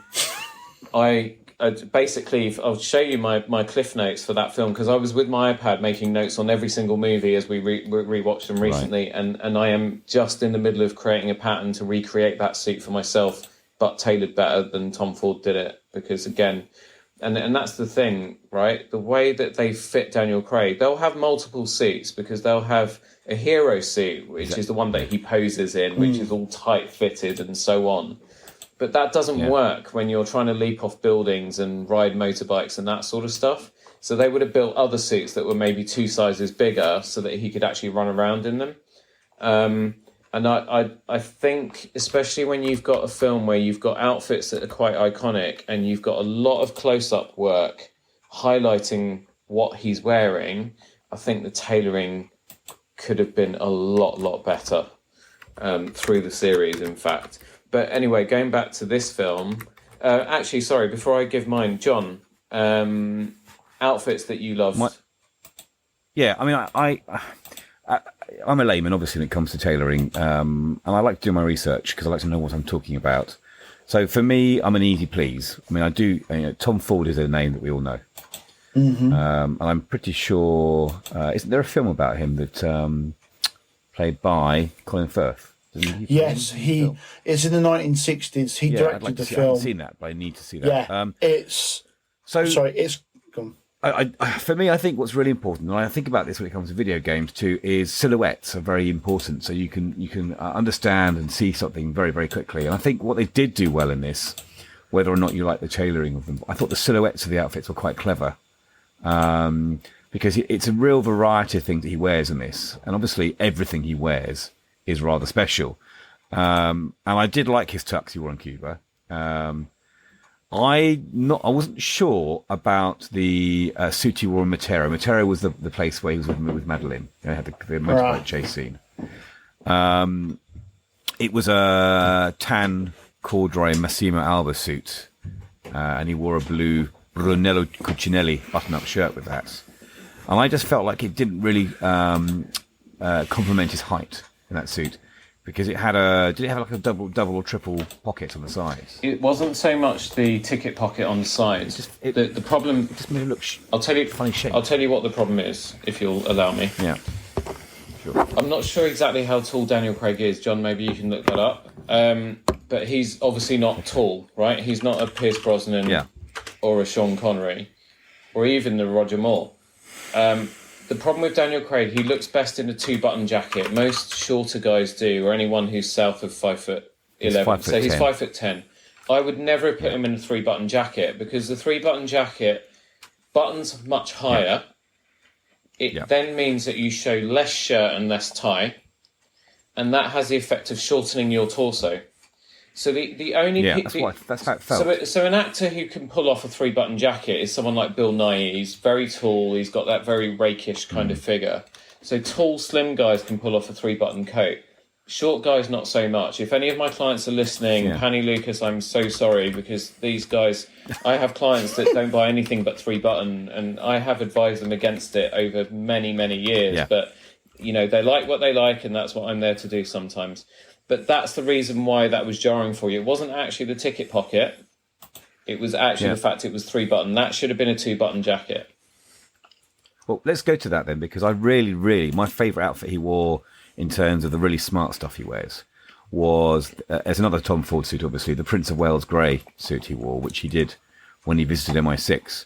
And he had those, the glasses he wore, which were kind of sort of flat top. They were the Barton Pereira Joe glasses, weren't they? And that style of sunglasses is very fashionable now. You see it in a lot of movies, that 1960s style with the sort of bar across the top. They're almost thug life glasses, aren't they? You look at them from a distance. That sort of meme that people bandy about. But I thought he looked really good in that. And that was, for me, the classic Bond look. Well, it's very, very sort of typical of Bond. However, and I know Mark liked the commando jumper we talked about earlier on. There's a scene where he goes to the garage where the Aston Martin is, the V8 garage, and he's wearing this amazing outfit, which it has a wax jacket, which is a Rogue Territory. It's the Wax Ridgeline supply jacket. I really, really wanted that jacket. I have a wax jacket which is nowhere near the pedigree and cost that this jacket is. About £300, which actually is quite reasonable, actually, for a Bond outfit, really. I was going to say, I'm going to go online and order one now if I can, because that's nothing. I can send you the link, but I've already got nothing. But it's made of American canvas, so it's obviously one of those materials that get better and better with wear, and you'll know that, Bobby, from all the fabrics you look at. But he wore it with the collar pushed up, and I always wear jackets with the collar pushed up because I'm a bit self-conscious about collars being pushed down. Maybe it's my shoulder line, I don't know, or the shape and size of my head. But I wanted that. As soon as I saw that, I wanted that. So for me, that was my standout outfit. And obviously, he's wearing his in all of his scenes here, and I think they're probably a sponsor. He's wearing his Omega Seamaster, the wonderful the Bond watch, which in this case I think was the one with the EMP device. Yeah, that's right. Wasn't it? I was a little bit confused by that when he used it to EMP a door, but then his earpiece still worked, which is as close to his watch as his door. I digress. I think you're right, Mark, in that there was a less kind of standout, kind of amazing outfits. But I think because he's in his twilight years as Bond, I think they pulled off kind of the look. And I really, the metrosexual in me also liked his outfit on the boat, and his jaunty sort of hot pants shorts, his fishing outfit. Because again, probably expensive stuff here. He's wearing different sunglasses and he's got a spear gun, and that's very Bond, isn't it? The look of him. I think that's almost a homage to Connery again in that scene. Anyway, I digress. We're going to go to Bobby in a second, but Mark, what are your thoughts in terms of the clothes? Sorry, not Mark. I'll talk to you, Mark. Yeah, talk to me. I was just going to say talk to me. Already. Poor old Mark. I can't go into anywhere near the detail that you've gone into, really. Honestly, they were really. It's like classically stylish fare, really. Loved Paloma's cocktail dress. I realised that they chose that for that specific reason, and it worked so well. But it's just such an iconic shot. So I thoroughly enjoyed that, and I think maybe like you, John, I just ended up watching a lot of it, going, "Oh, he looks good in that. Oh, I think I want that." But I think the problem, what I really need, and this is where maybe John can help, or Bobby is a cheat. Probably Bobby would be better. Is kind of like, how do I do that without? Sorry, not Bobby. Roberto. How do I get that without spending the big bucks? What are the tricks to? What's the high street alternative? Yeah, well, for me, I think it's not necessarily high street, but it's like do less of this and more of this, and I think that's that. I'm not going to be able to be Daniel Craig, so but there's clearly going to be areas where it's like, Alex, you just don't have the figure. Don't wear those tight shorts. You've got good legs, but it's not good enough. Keep them away and focus on your aspects. How tall are you, short. Alex? I'm how tall are you? 5'6" and a half. So no triple button look for you. No triple button for me. Really, Alex? Yeah, I am. Tom Cruise height. You didn't feel 5'6.5" to me. What? Ooh, hold on. When have you met? We met. What did we see? A while back. I can't remember. Yeah. We went and saw Harley Quinn. Oh yes. Yeah, that was good. Yeah, I mean, John's done a lot of homework, so well done. I mean, for me, it was really funny because when the first trailer came out, I started to get people asking me about, he's wearing a sort of linen suit and a dark blue shirt in one scene where he jumps off a bridge in the trailer. What is it? And I was just like, it's not a linen suit. You can tell from the way it creases. But it's similarly in the opening scene of Casino Royale where it's black and white and he's beating the bejesus out of that guy to get his first kill in the bathroom. And everyone was asking me about that suit, and I was just like, dude, it's a linen suit. You can tell from the way it creases. But yeah, that was a needle cord suit. And I actually quite liked it. And I thought it was really, really appropriate because this is Bond in retirement, right? And he's knocking on 50, if not early 50s by this stage. I don't know how they've aged him, what age they put him in the film, but we'll go by Daniel Craig's age in real life. And I thought it was good. It was not my cup of tea, but it worked. The two standout outfits for me in this film, though, were the tux he wore in Cuba, and props to Alex for mentioning Ana de Armas's cocktail dress, because it was absolutely fantastic. Best Bond girl dress since Eva Green's purple dress in Casino Royale when she makes that entrance. But that tux, for me, finally usurps... I'm really, really sorry. Bailey has decided to make his traditional podcast entrance.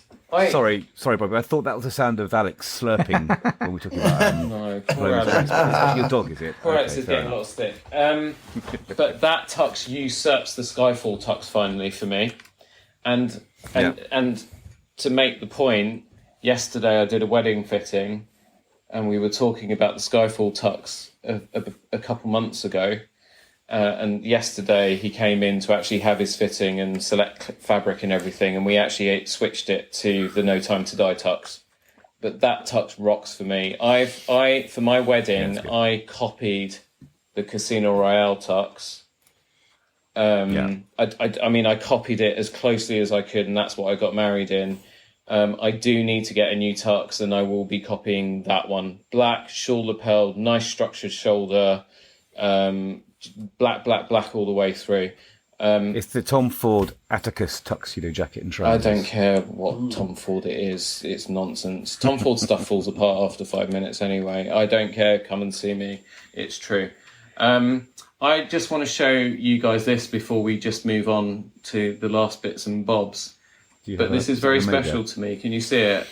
Yeah. I'm just, Yep. guys and girls, yeah. I'm holding up my Omega. It's the Casino Royale limited edition Seamaster with the gun barrel instead of the Seamaster waves in the face. And it has a little 007 sweep hand, one of 10,007.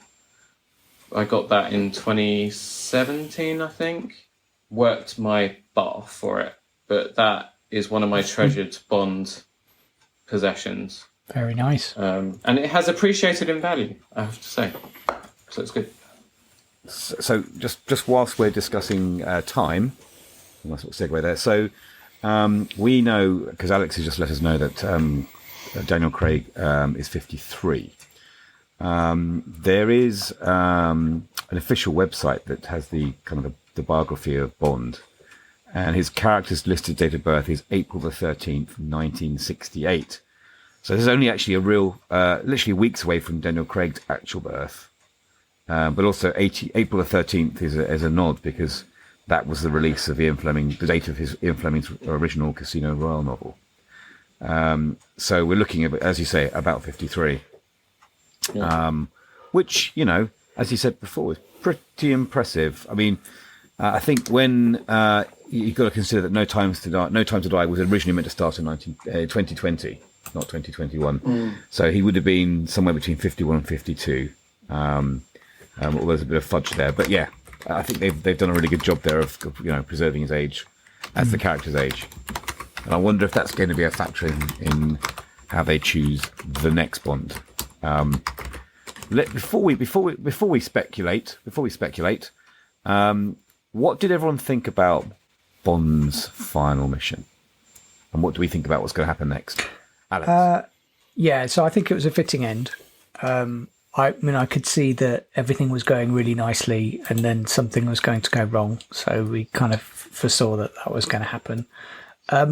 Yeah, it was still sad, and I think it was quite a good send off for him. And yeah, it's like saying goodbye to a friend, but like as in like Joey or Chandler from Friends. It was like that, and the same thing when you watch the reunion episode for Friends. There's emotions there you didn't realise that you had, but you all of a sudden go, actually, yeah, I feel really nostalgic about this. So yeah, I totally understand, totally get that, and yeah, looking forward to a reboot. So, How about you, Bobby? Again, I've said it time and time before. Sorry, before just stop you, Bobby. Sorry, Alex just said the word reboot. By the way. Oh, sorry, I missed that. Sorry. It's all right, don't worry. Last night on our Slack channel, guys and girls, I told Alex off and told him never to say the word reboot again, otherwise I'd murder him. I won't, because I love Alex, but yeah, I hate that word. It's just so overused. I know, what else can you call restarting a franchise? Reimagining. call it an era. Reimagining, or ushering in a new era, whatever. I don't give a shit. Yeah. Okay, we'll do that. Keep it clean. Sorry, do carry on, Bobby. Yes, as I said before, I did love it. It's still a 10 out of 10, despite some of the nitpicking and faults that we found. But it was a perfect farewell to Daniel Craig. I think overall they did a great job with it. I am still even now feeling very melancholy about it. I think I do want to go and see Venom on Friday, but I think I'm going to switch it and I'm going to go see Bond and then go see Venom at the weekend. But I'm very, very sad. But I think it was the right way to end his run. It does feel a tinge of kind of like Harrison Ford sort of like looking over. Harrison Ford came out of the cinema and was like, well, he got his wish a lot sooner than I got mine. It took them 30 years to kill me off. But that's a really crap Harrison Ford impression there. Oh, were you impersonating Harrison Ford? Sorry. Yeah. Didn't realise. But yeah, I mean, you do wonder if Daniel Craig just mentioned to them, could we possibly just, kill me off and just make sure that I never come back to it, so I'm never tempted. But yeah, no, look, I loved it. As for what happens next, I don't want to speculate too much about who they may or may not pick for the next one. I think I'd just like to let that story run without me being involved in it, and then one day there'll be an announcement, and I'll hopefully be pleasantly surprised. Yeah, I think I've got an idea of how you can be involved, Bobby. I'll come back to that. Mark, what about you? I think I'll just repeat what I put on the Slack actually when we were talking about this in the spoiler chat. So, I really like the cast that they've got at the moment. So you've got Ben Whishaw as Q, you've got Naomi Harris is really good as Moneypenny, you've got Ralph Fiennes as M. I think it would be a shame to completely #reboot and lose all those characters. Although I do think that in this film, obviously Bond dies, Felix dies, Blofeld dies. It does seem to me that they are kind of wrapping up this era, and it wouldn't surprise me if we didn't see them characters again, even though I'd like to as well. I think if they want to carry on in that kind of Daniel Craig world with, like your Ralph Fiennes and your Naomi Harris's, again, like I said on the chat yesterday, was they may muck about with continuity in James Bond, a bit like 007 is like a code name as well. So, if someone called James Bond is killed in active duty, there's also a replacement 007, and they get assigned like the code name James Bond as well. So it's kind of like a John Doe name as well, which I kind of like the idea of that, because obviously, as I said to you on the chat, there's no way that Daniel Craig's character of Bond remembers obviously what happened in Roger Moore and Sean Connery's eras as well, So I like the idea of continuation wherein after that agent retires the name or something, after they retire or are killed in action, it goes back to another 007, another James Bond. They could go that way, or they may just completely reboot. There is as well. form I don't in know. that. I would imagine they will, because obviously if you think like Judi Dench, for example, she was M over both. So there is form, and it is a bit of a nod, but they never reference it, so they never go, "Oh yeah, well, we're back again." They always play it absolutely straight. Yeah, just get on with it, don't they? Yeah, because I remember when Casino Royale came out, and I remember that the director, who is Martin Campbell, who also directed Goldeneye, and he said, "We know that putting Judi Dench in Casino Royale is mucking up the continuity a bit, but we don't care. We just love her so much as them. We wanted her to carry on." So there is a prescription for that, yeah, and I agree. Bobby, I was just going to say, no, it's not going to happen. They killed that, and the producers have said that as well with Skyfall, because we see his parents' grave. They give a little bit more of his backstory and so on and so forth, and then you get more of that fleshed out in Spectre with the whole Blofeld connection and so on. So you can't. Yes, you can pass the designation of 007 to someone else, but James Bond is a person. It's a man. It's not a code name. It's not a code name. Yeah. So they put that sort of fan theory nonsense that's been going on for years and years to bed in Skyfall, and continued it in Spectre and doubled down on it in this film. But yeah, so I do like that idea. Yeah, I think personally, I agree with you that it was a good ending for Daniel Craig, the actor, and how his Bond is addressed. I don't know in terms of speculation. I felt this film, I enjoyed it. I'll say it again, I enjoyed the film. I felt it was quite a different Bond to the other films, this Family Man Bond, and I don't know whether that held with me very much. My Bond is a Bond who is a loner who kind of works through life on his own and survives. No, I agree. Survivor. Yeah. I like what they tried here, and I really appreciate it. The story was interesting, but I think I'm with Bobby. I think, apart from anything else, Mallory, our favourite guy, M, he's going to get sent down for what he did anyway, isn't he? So we're not going to see him again. So I think they're going to completely put a new spin on Bond. Now, this is the first time in the Bond series, and we know Craig is our oldest Bond. He's been around with us the longest, 15 years. In fact, Daniel Craig was established as Bond 8 weeks before the introduction of YouTube. That shows you how long we've had Bond here. I expect that, and again, this is the first Bond series where the story has continuity. So I expect that the Broccoli family and the Bond crew, I think they like that idea. I think that's really got people going to cinemas to watch them. So I think they may do that again in the next era or epoch of Bond films. But I do think, much like Batman is now completely changing with Robert Pattinson, and I don't want any theories or views on that tonight. No. I think Bond they're going to get rid of all the characters completely that we know, and it's going to be something completely new. And I actually welcome that myself. Just a quick one as an idea. Would you like, instead of if they go with the whole, like long arching story over 4 or 5 films, as a bit of a gap between like the Craig era, and a brand new era, would you like maybe a couple of one-off Bond films, or maybe with like one actor for a couple of films, in a 60s set sort of Bond? I'm not saying like remake. an origin story Bond or that. How would you manage that with all the backstory that we already have? Well, I'm just saying that you would put Bond, because Sebastian Faulks, didn't he? He wrote a few Bonds in the style of Ian Fleming, didn't he? I know he did a few of those. I'm just wondering, maybe you kind of branch it out a bit. Instead of it being like modern day, you could do like a 60s, like Cold War, set Bond, or maybe you make it, something like that, maybe. I think the nearest thing we're going to get that could possibly happen, and again, knowing what Bobby said earlier on about the Broccoli estate and how they want to keep Bond in his style, the nearest we could have would be Charlie Higson's young Bond novels. They may be a possibility as a way of, much like Marvel and Disney do, of just kind of cherry picking themes and storylines from it. They may bring that into a Bond story, maybe a younger Bond. But I still think they've got a successful, popular franchise here, and I think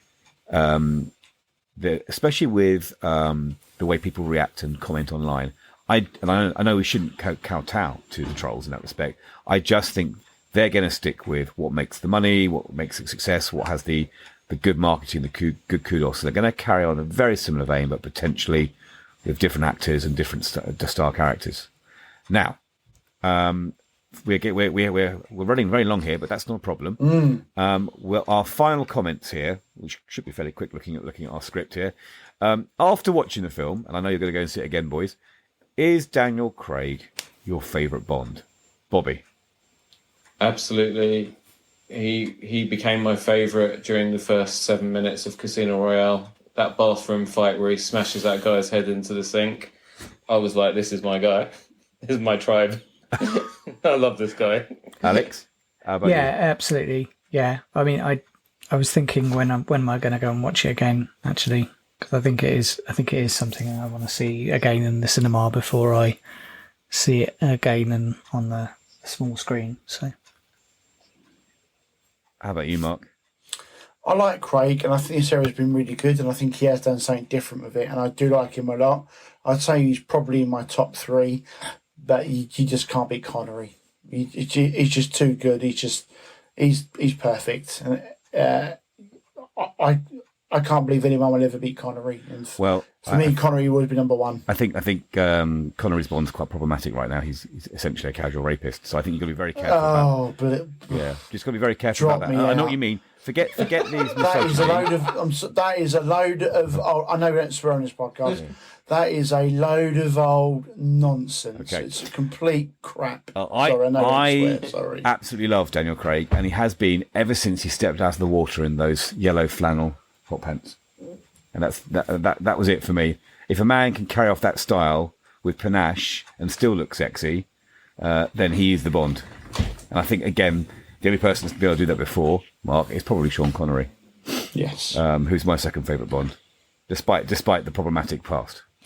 There's no problematic past with Bond. It was a product of its time. I think, and actually, just to riff off what Mark just said there, to be respectful to the other Bonds, I think each Bond was obviously a reflection of their era, right? Each individual one. And if you think about, if you had each actor at his prime today, could he have stepped into this role now? that would be a very, very difficult thing for each one of them to do. I think what I'm trying to say is that Connery did a great job during his time. Roger Moore did a fantastic job during his time, put his mark and his stamp on it. Timothy Dalton, I wish we'd seen more of than just 2 films. I agree. And, Pierce Brosnan, again, brilliant. The last one was not his fault. And Daniel Craig has been great.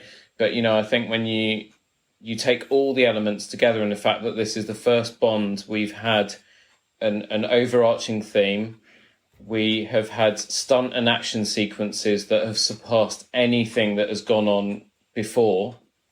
And we've had an actor whose face we have, for the most part, not always, but for the most part, and certainly more than any other actor, seen his face on screen most of the time, whatever was going on. I think you've got to take your hat off to Daniel Craig, and he edges it for me. Connery is a legend, but, Daniel Craig, just well done, and especially with this last one, I've got nothing more to say. The next time my wife is at Tri-Yoga or Bikram or wherever it is, and she's showering with your wife when you guys are back in London, I'll be sure to try and get a message passed over. Sorry? Yeah, so this is the story that John made me say for the podcast. So a few years ago, Carolina, not that long ago actually, just before COVID, Carolina got back from yoga in Primrose Hill. And she said, I was in the changing room and I was stark naked. And so Carolina's got some scars from previous childhood trauma and so on. And this lady came over and she was so friendly and she was so nice to me. But the bizarre thing, we were just standing there just completely naked, just chatting away to each other. And our lockers were next to each other. And basically after a bit of digging and probing, because she was like, I've seen her in something before. I think she's an actress. So I started going through lists of movies that we've seen together, and it turns out it was Rachel Weisz. She's also shared the locker room with Emily Blunt. John's speechless right now. Well, I'm sorry, but I need to get membership to this place, wherever it is. So there we go. Cool. So I think we're all That's speechless. how close I've been. Yes. Yeah. Anyway, on that note... Yeah, on that bombshell. This has been a lot of fun. My only wish is I didn't get to go and see this film with you guys around me, because that would have been a blast. Yeah, agreed. But thank you. Yes. Tonight has been brilliant. Absolutely brilliant. Thank you, everyone. It has been an excellent discussion. And again, we've all learnt a lot and disagreed. And I like it when we disagree. I think that shows a good variety of opinions. You can find our podcast at our website, playpauseturn.show, or you can search in your local, your podcast player of choice for the phrase Play Pause Turn. You can find me at John P.R. Evans on Twitter. Alex, where can we find you? At Alex Hansford on Twitter. And Bobby? It's Bobby Revilla on Twitter. And Mark is obviously a secret agent here and doesn't want to reveal his identity on Twitter, so he doesn't. I'm not even on Twitter. I was on Twitter, but I got rid of my account long time ago. He's in the real world now. He is. I've got Facebook, but don't add me, please. Thank you very much. Well, there's not much life left for that site either. Let's be fair. Right, guys, have you had fun? Oh yes, absolutely. Yes. Yeah, thank you so much for joining me. It's been so exciting having you cross over to Tailoring Talk. It's been brilliant. I've been very impressed with the homework that you've done and the attention that you've paid to all the little details and the outfits and so on. More than anything, I think we're all big fans of Bonds, whichever Bond is our favourite. And it's just been nice to just spend a couple of hours just dissecting this film and, kind of talking through the experience we all had with you all. So thank you so much for giving up your time and for coming on, and I hope we get to do it again one day. Absolute pleasure. Thank you for having us. The opportunity, Bobby. Thank you very much. Brilliant. See you soon. Bye-bye. Thank you so much for joining me this week, and thank you so much again to Alex, Mark and John for helping me make this very special episode happen. Thanks also to Waterboy and Julius H at Pixabay for my intro and outro music. You guys do such a fantastic job, and I'm eternally grateful to be able to use your talents for my show. So that's definitely the most people we've ever had in the Tailoring Talk virtual recording booth. And I really hope you had as much fun as I did spending time with my Play, Pause, Turn colleagues. We recorded this episode on October the 3rd, 2021, so it's now over 3 weeks and I still can't stop thinking about that film. I haven't had the chance to see it again, unfortunately, as it's been pretty busy in my world, though I did get a chance to see the new Dune movie with John earlier this week. We recorded a special Play, Pause, Turn episode live at the BFI IMAX in Waterloo right after, and that episode is available right now. You can find the Play, Pause, Turn podcast wherever you like to get your shows, so if you like a bit of entertainment and pop culture news and reviews, definitely head over, subscribe, and check out the show. When it comes to subscribing, if you haven't already, please do hit the subscribe button for Tailoring Talk so you don't miss a single episode. It also really helps the show, if your podcast platform allows, to please leave us a rating and some feedback in the form of a review. Also remember, sharing is caring, so please do send the link to the show to any of your friends or family who you think may enjoy spending time with me too. That's it for another week. I'll be back very soon with more unpredictable guests and more tailoring talk. See you on the next one.